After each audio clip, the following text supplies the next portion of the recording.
Hello, my soccer universe. My name is Roland, and this is Football Talk. What a final! What a final! The last time I have been disoriented after final was after the last World Cup final, where I just really needed to settle. I had the same feeling here. I needed this to settle, and I am recording this now almost 24 hours later, just to absorb everything and get my thoughts straight, because this was just disorientating. Was going on there. This was a crazy final. And this is a final that made this AFCON memorable. Or at least this final, very memorable. We'll be talking about that final for a long time. For me, this is right up there what happened there. We'll talk about this a little bit later. What happened there with the helicopter that showed up, I think, in 2015 in the semi-final between Ghana and Equatorial Guinea. That was also a scene that I will never forget. And yes, it's not for footballing reasons. Although I think this final was among the best games. You could clearly tell these are the two best teams in the tournament. And frankly, if I roll all the controversy and all the walking off the pitch and the penalty drama and so on, if I roll this all back, I think I can say that in a way I called it, although I didn't really mean it in the semi-final video when I said, somehow Senegal will snatch it. Senegal did snatch it. They were the winners. And I think on the night, if we just look at a sporting level, they were worthy winners. However, it does have a little taste, this whole thing. But I think that it would have had a little taste if the others would have won as well. I mean, this final had reached a point where there was no good way out of it. That much definitely for certain. And I'm going to talk all about it. I'll let you know about my opinions. Just let me say up front my thoughts. Walking off the pitch is not an option. I condemn this wholeheartedly. The referee was extremely weak, not only with decisions that he made during the game and especially in the last couple of minutes, but also how he handled the whole shebang going around with Senegal almost partly storming off the pitch. Absolutely not up for the task. Probably overwhelmed himself. But also the Senegal were the worthy winners of that final. They were the better team. Even though Morocco, I think in the second half, had a little bit upper hand, but overall, if I look at the entirety of the match, I think Senegal were the worthy winners. We'll talk about that final a little bit later, but before we go into that and also talk about the general legacy of this AFCON, I have to address a mistake on my part. In the last two videos, I blurted out that Senegal have not yet conceded a goal, which was obviously wrong. They played 1-1 against the DRC. They were down against Sudan in the round of 16. And I think what I wanted to say is that it was all about defensive solidity. And yes, I admit, I heard in a podcast a fact to that matter. Maybe I overheard it because I was not fully attentively listening.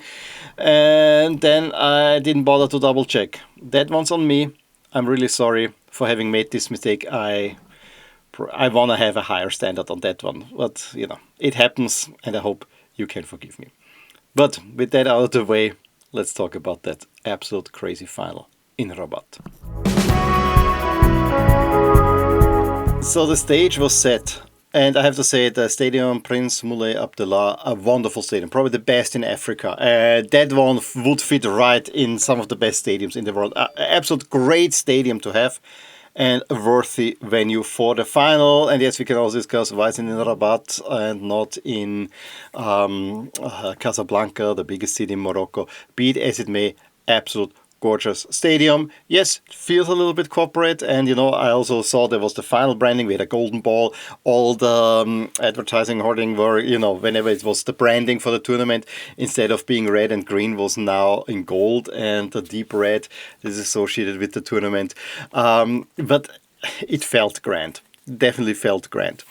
Now, we also have to talk, and again, I've been mostly watching the games. I have not really followed what was going around, but in absorbing everything today, I heard, of course, there were already some misgivings that many teams and many countries have said, it feels like Morocco is more or less gifted this tournament. Cameroon were not happy with some decisions. Nigeria were not happy. I have to say, when I watched these games, nothing that egregious was there, but there was a subtle subtext, and I think Algeria even left the tournament because they felt hard done by. But the relations between Morocco and Algeria are not the greatest. That also has to be said. And it was also clearly the final between the two best teams of the tournament. I mean, that was clear almost from the get-go. And also the two teams that probably had the cushiest scheduling. Senegal could play all the games up until the semi-final in Tangier. And of course, Morocco were always playing Rabat in the big stadium. So that definitely helped these two teams as well. And I learned this now. The relations between Senegal and Morocco are actually quite positive and go deep, not only on a footballing level, but also on a cultural level. There's a lot of exchange happening between Morocco and Senegal. So in that sense, it was not a necessarily super hostile atmosphere, although you could see whenever there was a Senegalese, there was of course whistling from the crowd. The crowd was up for it. But it's a home crowd, so I guess we can deal with that. There were also some scenes, and I don't know exactly when, but I have to say there were certain scenes there where definitely things were going in Morocco's favor. But again, it's a home country. When the game started, the first thought of mine was, why is Senegal playing in green and Morocco in white? This is the two away jerseys played against each other, and I hated it in the sense because I really wanted Senegal jersey. And I didn't want to have it tainted, meaning high-priced up, that it was not a winning jersey. It is the winning jersey. So I have to see what I'm going to do about that one. But I really like the jersey. So needless to say, it's now on the list. And yeah, the price is not going to come down anytime soon. In any case, that's my personal. When the game started, I think Senegal were taking the game to Morocco. And actually what I didn't expect is I expected Morocco will hold the ball and Senegal will defend because Senegal, have some big players out. But no, it was Senegal who actually controlled the game. And I think it was Pape Gueye who had even the first big chance of the game. Pretty good save by Bono in there. And whenever it was that Senegal were attacking, and there were some sequences, like a couple of them, where Senegal had a chance, but then they were suddenly opened up and Morocco attacked on the other side. But Morocco never had the clear-cut chance. I think there was one header by Aguer where he could have connected a little bit better. But the better chances in the first half definitely were on Senegal's side. There was also a situation where I think Gueye only saw the goal when he has, I think, Mané and another player free on the left side. That could have been a goal. So that was one thing then also that I observe very often, that players go for the shot instead of looking for the better positioned teammate, which is a hallmark of the modern game. But I felt at halftime, it was 0-0. It wasn't entertaining. You could see these are two really good teams. And yes, it was 0-0, and I expected the game to end in a 0-0. But it was a game where Senegal was surprisingly well in the game. That then slightly changed in the second half. There was a period where Morocco was getting dominant, had the big chance through El Kaabi, where normally he puts that one away, but the ball swerves outside of the post, and they were then trying to break them down. But the biggest weakness of Morocco throughout the tournament, at least from my point of view, was to creating clear-cut chances and putting the ball in the net. Senegal actually did control the Moroccan might quite some, and I think Brahim Diaz was more or less a non-factor in the entire game. I think he had a couple of situations, but nothing really very, I would say, was not super dangerous. At least now from memory, and everything kind of blurs together, and I might be again a little bit wrong, but I didn't rewatch the entire final again, so I'm doing this not just from feeling. But I definitely felt that Morocco had a little bit the upper hand, and then there was the situation where two players, I think, crashed together, and there was blood, and I knew that at this point, it's gonna take now a while, and that took a little bit the momentum out of the game for Morocco. And then in the last few minutes, it was actually Senegal again who got the upper hand. And then we came to the first really controversial call in stoppage time. After Senegal actually earned already a corner after a good chance, they take the corner and Hakimi falls down. I think after Sek kind of touches him, but I think we can all agree this was not a foul. Hakimi is falling over. There was barely any touch. And what's even worse is then Sek hits the inside of the post and the ball goes then via another player in. I couldn't really see who it was. Should have been won in Senegal, and this was the presumable winner. But because the referee already whistled the foul, there was no way that this goal is going to get given. And that really upset Senegal already. But if you whistle, there's no review, unfortunately. But this is the first glaring mistake by the referee. And then it is compounded when on the corner kick on the other side, I think it's Juf that puts an arm on Brahim's neck, and probably there's a little push, and potentially Brahim makes a little bit more of it than there needs to be. But it definitely was a pull. And when you see the replay, it can only be a penalty, honestly. Where it doesn't quite fit is that Brahim Diaz was really agitating to have that penalty given. That I think did not sit well with the Senegalese players, especially in the light of a very soft foul being given on the other side against Senegal. And then similarly soft thing, I don't know. It just set everything off. The referee had not given any such fouls during the entire game. And suddenly this is the penalty with the last shot of the game. Morocco can win the tournament on home soil when there were already many allegations against the organizers that they have bought the AFCON. And I really want to use this now as an allegation. I'm not saying that they have bought it. I know Morocco have a lot of weight in CAF at the moment.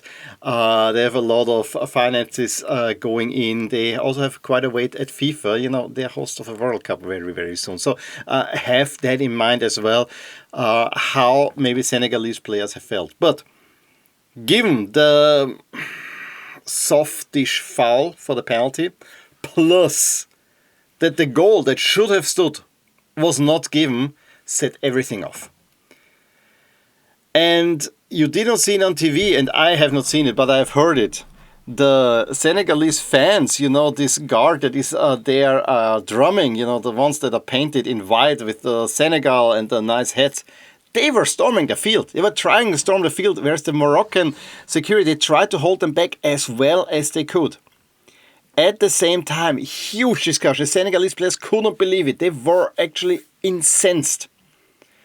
And then suddenly you see the Senegalese coach, Pape Thiaw, waving his players off. And some of them went down the tunnel. Now, it could be, because the situation has been unfolding with the fans, that this played into it. Storming the field, though, is never an option. Never. Leaving the field, never an option. And in the middle is the referee who is just standing there trying to defend his thing, but he is completely lost. There are arguments between the two coaches, there are arguments between the players that are talking. I had the feeling sometimes there is understanding for the other side. I mean, it's not that they were outright fighting or whatever, but the situation escalated. And I absolutely loved what a German co-commentator, who is of African descent, half African, half German, and he said, "Dear neutral observers, I have to tell you, you have to understand, we in Africa sometimes need to do things that are not explainable to you." And I think this just hits the point. Emotions were running high. And AFCON is overall usually a very emotional tournament. That it then boils over to that. And I don't know what Senegalese players were thinking. I mean, if you walk off, the referee whistles the game dead, and that ends the final. Morocco win it, even without scoring. The only thing that you take away from Morocco is probably that they handed out the trophy there, because it has to be then done via decision. But I think when you walk off, the winner is the team that remains on the field. I think it was also part tactics, either to protect the fans that were trying to storm the field, although I would not understand this.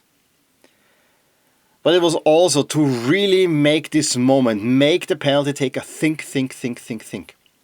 And it was actually Yusuf En-Nesyri who had the ball at that point, so I thought he will be taking the penalty. But then once Sadio Mane and others get the other players back, and Sadio Mane has been credited of saving that final for Senegal, and I think he has the gravitas to actually do so. Once he called everyone back, and I think now there were other players that remained on the field, but Sadio Mane was the one that the television camera sees the big star, and you saw him running down the tunnel and getting everyone back, even convincing the coach. That tells you how big he is. Get them back on the field. Then the ball is spotted, and En-Nesyri hands the ball to Brahim Diaz. And then the ball is lying there for a long time. And you think the penalty is about to be taken, when suddenly the goalie jumps up. Why has the referee not blown the whistle at that point? Why has he not done that? Because that means now for another minute, Brahim Diaz is thinking about the penalty. And that was a deliberate tactic. As I said, there were other videos where at the same time the ball boys tried to take away the towel from goalie Mondi. And before we get to the penalty, I also thought, every player that left the field should have at least given a yellow card. So, there were so many things happening that just did not feel right, and the handling by the officials was not good. But then we finally get to the penalty. 24 minutes into stoppage time. Meaning this was 18 minutes after the penalty was called. And Brahim Diaz, you could see, I'm sure he had in mind, he could be now the hero. But this was too weighty. He was thinking too much about the penalty, and because of his indecision, he takes the worst penalty ever, a Panenka that Mondi just can save easily. And then Senegal were ignited again. Goes to overtime, and Pape Gueye in the 94th minute scores already a beautiful goal, assisted by Idrissa Gueye. Then actually the game opened up for a while. This was probably the best football that we saw in the entire tournament. When Morocco were going at it, but then Senegal also hit on the counter-attack, and there were the chances there. Definitely Brahim Diaz had a shot just before he was taken off. I think En-Nesyri had a good chance. Everything was then going crazy. It was in the 108th minute officially, when there was like a quadruple chance for Morocco, where Senegal block, where I thought, oh yeah, maybe this was now the chance for Morocco, and it actually ended up being, this was the one chance for Morocco. Because from that moment on, Senegal played it home easily, should have made it 2-0. Bono, a wonderful save there. I mean, a last guard. I mean, so many scenes in there that are probably forgotten because of Senegal walking off the pitch. In the end, Senegal get it over the line. I repeat myself, it was probably the right winner on the night. Moroccan fans left the stadium. Senegal are the new champions. They win the gold medal, Morocco silver, and Nigeria have beaten Egypt on penalties in the third place playoff. They had a goal disallowed by Adams, and then they won the penalty shootout with both Salah and Mamouche missing the first two, so that also has to be mentioned. And yeah, AFCON is in the books, but that ending, honestly, has a certain taste. Again, I repeat myself, Senegal were worthy winners. Walking off the pitch is never an option. Invading the pitch is never an option. The referee was extremely weak. And if any of the allegations surrounding Morocco trying to push the tournament in their favor are true, it's also not a good sign. So I want to end this video by talking a little bit about the legacy of this AFCON, or what remains. I mean, what remains is that this was an AFCON played in pleasant circumstances weather-wise. This was not an AFCON in extreme heat or so on. We had a lot of rainy games in there, very un-AFCON-like. We also had great stadiums, great pitches, and all of that led to one thing, that the big teams actually could assert themselves over the smaller teams without really stretching themselves. We barely had any really memorable games overall. That for me is the one thing. And the AFCON in a way felt more corporate than magic. because it was the big teams that all went through. I mean, we had a quarterfinal lineup for the ages. It's just that none of the matches, except maybe the Egypt-Ivory Coast one, did really deliver. That one had some drama in there. The semifinals was tightly contested, but had only a single goal, and a really ugly one between Egypt and Senegal, which is actually a bigger rivalry, I think, in Africa, meanwhile, than it will be between Morocco and Senegal. So for me, this is the overwhelming feeling. This AFCON, there was something missing. Yes, it is always good when the great teams go through and you have the two best teams in the final. I think the final, again, all the craziness aside, was actually not a bad final for a final. Was it the World Cup final with a 3? No, it was not. But you could see those were good teams and they played well, they are well structured.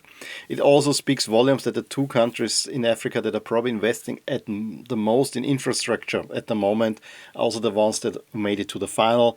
Senegal are now a dynasty. I mean, since 2019 they have reached 3 finals, won 2 of those. That's a legacy. And Sadio Mane probably has to have his legacy also a little bit altered, because now he has to be considered one of the greatest African players of all time. In addition to his persona and the gravitas he has on Senegal. But yeah, I will look at this AFCON. I don't know. I have a very mixed feeling. I mean, it needed something that we have to talk about, and we definitely got that in the final. Maybe for all the wrong reasons. And may I just say, I really don't need Infantino talking about how disgraceful this was. I think it was better that afterwards Regragui said, this was not good and so on. He can definitely blame Papa Joe for that. And Papa Joe afterwards also apologized for that. Will this make up anything? I don't think so. I honestly think that probably there will be some sanction coming down on Senegal. I don't know in what form, but I think something will need to happen. The referee should retire right there and then, even though he was the best referee of the tournament. I mean, he had the opening and the closing match. So yeah, but definitely didn't look good. It showed that a great tournament, we didn't have any problems with crowds and so on. And yes, CAF has learned from the disaster that was in Camp Cameroon. There were many security zones, so we didn't have really wild crowds. Sometimes were sparse crowds. But we saw that a very well-organized tournament can happen in Africa, and that Morocco is probably the best place to do so. However, that final leaves a sour taste. And it will leave a sour taste, and it's definitely not coming from me. I love Africa, and exactly what happened there is something, that the emotions are running high. This is something that makes me also love AFCON, even though I didn't like what I saw. But many will now look at this and say, look at them. They cannot even behave properly. No one really understands how high the stakes are for these teams.